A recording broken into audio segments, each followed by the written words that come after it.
What is up, everyone, and welcome back to Too Much Tech. And in today's video, we're going to be reviewing the HyperX Alloy Origins60. Is it worth the $99 price tag? And I really do think that it is. I feel like we now have reached a point where keyboard manufacturers are now giving consumers the things that they want, and especially in the more niche markets, because I feel like a lot of the bigger companies are really starting to lose a lot of those niche customers that might be slightly into different form factors, maybe kind of getting into the whole custom keyboard scene and whatnot. And I'm just really glad that it feels like now they're paying a lot closer attention. And the HyperX Alloy Origins60, in my opinion, punches way above its price point. We have a metal case with USB Type-C all the way on the left side of the case and PCB, which is very, very nice. That is the correct position to put it in.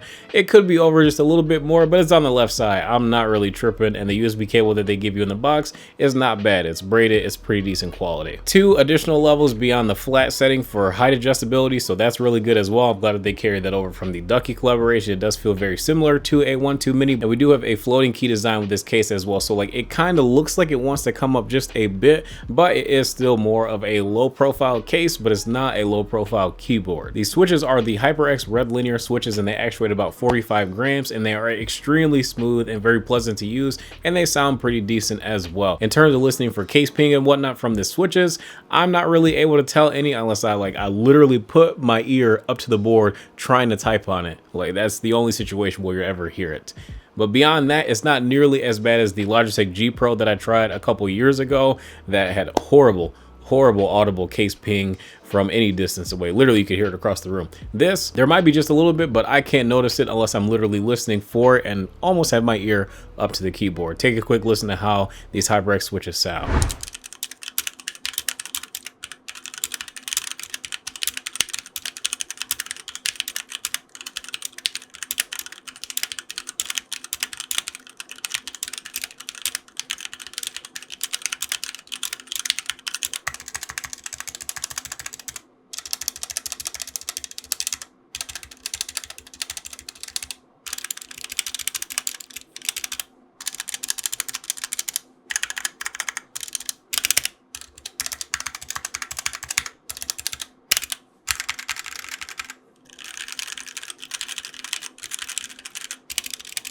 I think that they sound pretty good. I'm super glad that they went with these. I do hope that they also bring over those aqua tactile switches. Maybe I'll go ahead and buy that one because I haven't yet to try those switches, and it would be nice to see them on a 60% board like this. The keycaps, double shot PBT shine through keycaps, and the shine through looks really good. The RGB effects from the keyboard as well are very good. They are kind of basic though, and you can change them quite a bit in the HyperX Ingenuity software. And speaking of the HyperX Ingenuity software, you can pretty much only change the RGB effects and the layers, and that's about it. It's very basic, and I don't really mind that.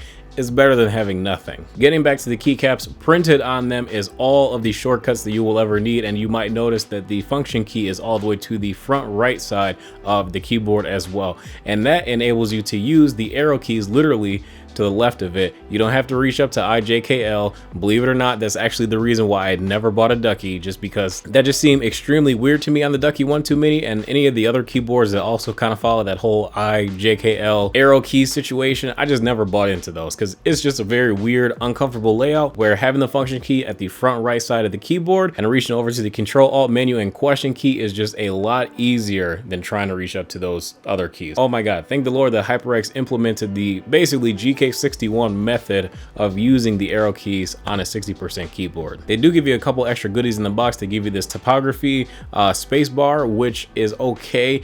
For me, for whatever reason, mine feels kind of rubberized-ish. I know it's ABS and you can actually feel the texture on it, and it doesn't really bother me, but I will say it's not quite sticky, but it feels kind of rubbery. And then they also give you a shine through HyperX keycap as well that you can throw on your escape key if you really want to. With this keyboard, I really only find that there are a couple of things that I want to see change. So the first thing that I want to see change is the tolerances on the USB port.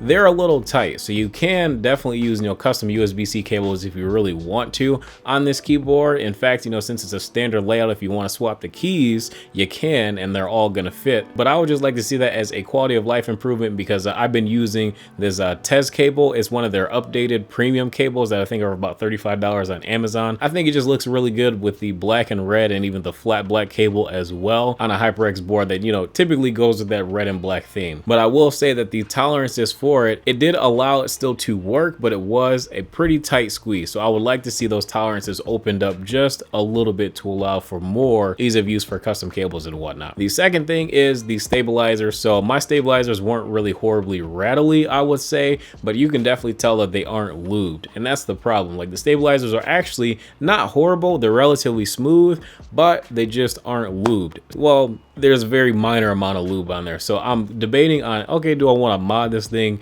get the desoldering gun out and pull out a couple switches, re-lube the stabilizers? I probably will, and I think that it'll make it sound a lot better. But unfortunately, I do wish that they did go ahead and lube the stabilizers better from the factory, which is something that I think would probably not be a very hard manufacturing change. So HyperX, just make a small change to your manufacturing, lube the stabilizers better. And pretty much the only thing that I would ask for in a V2 is hot swap functionality with 5-pin support. That way we can pull out these HyperX red switches and try out other switches when we get bored. I'll even give you another idea. You can sell your aqua tactile switches and red linear switches separately on their own. Boom, sell them for 20 bucks for a pack of 70 of them, so everybody's got some spare, and there you go. Now you got your Alloy Origins V2 keyboard. But other than that, if you just want a really good 60% keyboard with a very nice feeling aluminum case and pretty simple and basic aesthetics that will pretty much go with any theme,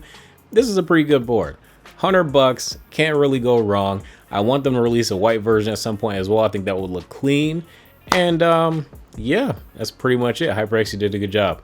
Thank you guys for watching. I will see you guys in the next video, but before you go, don't forget to drop a like, subscribe if you guys are new, hit that bell so you guys can tune into the next videos that I'll be uploading. Of course, we got some heat coming this month. Thank you guys for watching. I'll see you in the next video.